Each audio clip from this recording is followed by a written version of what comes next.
ఈ యొక్క కార్యక్రమం చేసినటువంటి స్థానిక పెద్దలు అందరికీ కూడా దేవాదాయ ధర్మాదాయ తరఫున స్వాగతంగా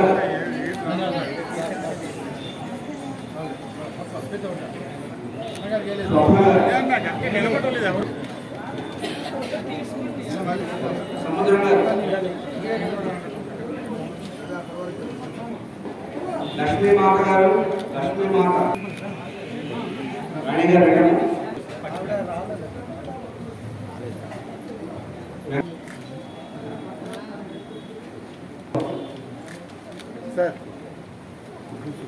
ఈరోజు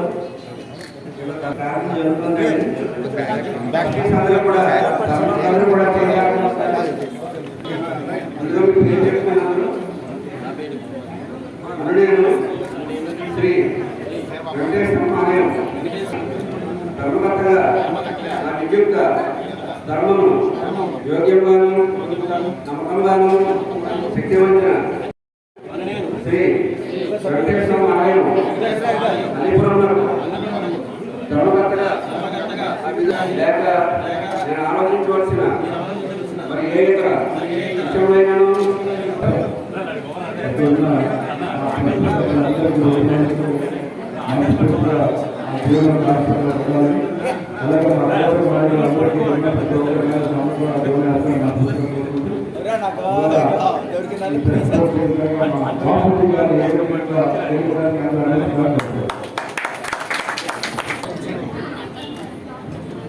కార్తీక్ ఓకేనా?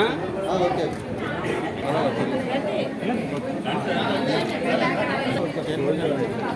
పట్టిరా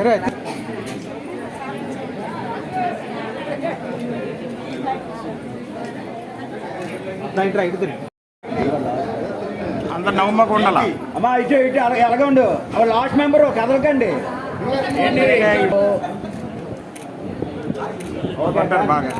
అందరికీ నమస్కారం. ఈరోజు 33వ వార్డు సౌత్ నియోజకవర్గం సంబంధించి వెంకటేశ్వర స్వామి యొక్క ఆలయానికి ట్రస్ట్ బోర్డు, అలాగే నీలం మ్యాప్ చెట్టుకి ఆలయానికి ఒక ట్రస్ట్ బోర్డు నుండి కూడా కూటమి ప్రభుత్వం ఆధ్వర్యంలో నియమించడం జరిగింది. ఇక్కడ వెంకటేశ్వర స్వామికి ఏమో బాబుజీ గారు చైర్మన్గా, ఇక్కడ అప్పలరాజు గారు చైర్మన్గా, మిగతా సభ్యులందరినీ కూడా నియమించడం జరిగింది. కూటమి ప్రభుత్వానికి ఈ ప్రాంత ప్రజలకు మేలు చేసే విధంగా ప్రతి ఒక్కరు కూడా ఉండాలని మనస్ఫూర్తిగా కోరుకుంటున్నాం. ఆ రోజు ఇచ్చిన మాట ఏదైతే ఇచ్చామో ప్రతి ఒక్కటి కూడా చేసి ప్రజల మెప్పు పొంది తర్వాతే ఓటు అడుగుతూ ఉన్నాం.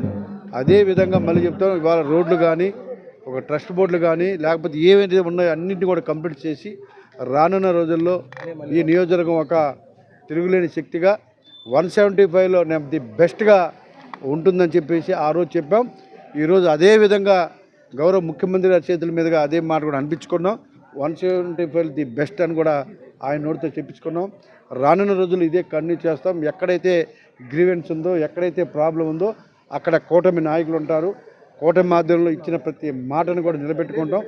రానున్న రోజుల్లో ఇంకా అభివృద్ధికి వెళ్తాం. కొంచెం ఎండలు తగ్గిన తర్వాత డోర్ టు డోర్ మళ్ళీ ఇంకొకసారి తిరిగి ఎక్కడైనా ఏమైనా బ్యాలెన్స్ పనులు ఉన్నా కూడా మా దృష్టికి వస్తే ఈ నెలలోనే పెన్షన్స్ వస్తాయి. ఈ నెలలోనే హౌస్ కూడా ఏవైతే పెండింగ్ హౌస్ ఉన్నాయో అవి కూడా మొన్నే రివ్యూ మీటింగ్లో డిస్కస్ చేసుకున్నాం. ఈ నెలలోనే అవన్నీ కూడా కంప్లీట్ చేస్తాం. మేజర్గా ఉన్నటువంటి ప్రాబ్లం ఈ నియోజకవర్గానికి సంబంధించి రోడ్లు అద్భుతంగా వేసాం. ఇంకెక్కడైనా చిన్న అవి కూడా వేస్తాం. ఎక్కడైతే పెండింగ్ ఉన్నాయి అన్నీ కూడా ఆల్మోస్ట్ వర్క్ స్టార్ట్ అయ్యే పరిస్థితులు ఉన్నాయి. ఇల్లులు కొత్త పెన్షన్లు మాత్రం పెండింగ్ ఉన్నాయి కాబట్టి వాటిని ఈ నెలలో కంప్లీట్ చేసి రానున్న రోజుల్లో ప్రజల్లోకి వెళ్ళి కూటమి ప్రభుత్వం చేసినటువంటి ప్రతి ఒక్క పనిని అభివృద్ధి కార్యక్రమాలను ప్రజల్లోకి తీసుకెళ్తామని ఇవాళ అటు చంద్రబాబు నాయుడు గారు కానీ, ఇటు ఉప ముఖ్యమంత్రి గారు కానీ, ఇటు లోకేష్ గారు కానీ, మరి కూటమి నాయకులు అందరి యొక్క సహకారంతో ఈ నియోజకవర్గాన్ని అద్భుతంగా తయారు చేస్తాం. స్థానిక కూటమి నాయకులు అద్భుతమైనటువంటి సహకారం అందిస్తున్నందుకు వాళ్ళందరూ కూడా మనసు. నా పేరు రాపేటి బాబాజీ అండి. 33వ వార్డు దక్షిణ నియోజకవర్గం అల్లిపురం వెంకటేశ్వర మెట్టపై ఉన్న శ్రీ వెంకటేశ్వర స్వామి దేవాలయంలో కూటమి ప్రభుత్వంలో భాగంగా కూటమి పెద్దలు మన గౌరవనీయులైన ముఖ్యమంత్రి శ్రీ నారా చంద్రబాబు నాయుడు గారు మరియు ఉప ముఖ్యమంత్రి శ్రీ పవన్ కళ్యాణ్ గారి ఆశీస్సులతో మా అన్నయ్య దక్షిణ నియోజకవర్గ శాసనసభ్యులు శ్రీ వంశీకృష్ణ శ్రీనివాస్ గారి ఆశీస్సులతో మరియు మా యొక్క జీవీఎంసీ మాజీ ఫ్లోర్ లీడర్ శ్రీమతి వసంతలక్ష్మి గారు, అలాగే ఈసెటి గోపికృష్ణ జీకే గారు ఆశీస్సులతో ఈరోజు, అలాగే ఈ కూటమి పెద్దలు, జన సైనికులు మరియు వీర మహిళలందరి ప్రోత్సాహంతో ఎప్పటి నుండో పార్టీ కష్టపడి ఉన్న నాకు ఈ యొక్క చైర్మన్ పదవిని ఇవ్వడం ఎంతో ఆనందంగా భావిస్తూ, నేను ఎట్టి పరిస్థితుల్లో కూడా ఈ గుడితాలకు అభివృద్ధికి పాటుపడుతూ ఈ స్థానిక ప్రాబ్లమ్స్ కూడా ఎమ్మెల్యే గారి దృష్టికి తీసుకెళ్లి వాటిని మీ అన్నింటినీ పరిష్కరించే విధంగా నేను ముందుకు వెళ్ళే విధంగా అందరికీ తెలియజేస్తూ, ఈ యొక్క కార్యక్రమానికి విచ్చేసిన పాత్రికా మిత్రులు 50 మందికి మరియు మా తోటి మిత్రులకు మరియు గౌరీ సేవా సంఘం వారికి మరియు లోకల్లో ఉన్న ప్రజలు 50 మందికి, జన సైనికులకు, వీర మహిళలకు అందరికీ మరొకసారి ధన్యవాదాలు తెలుపుకుంటూ జై హింద్.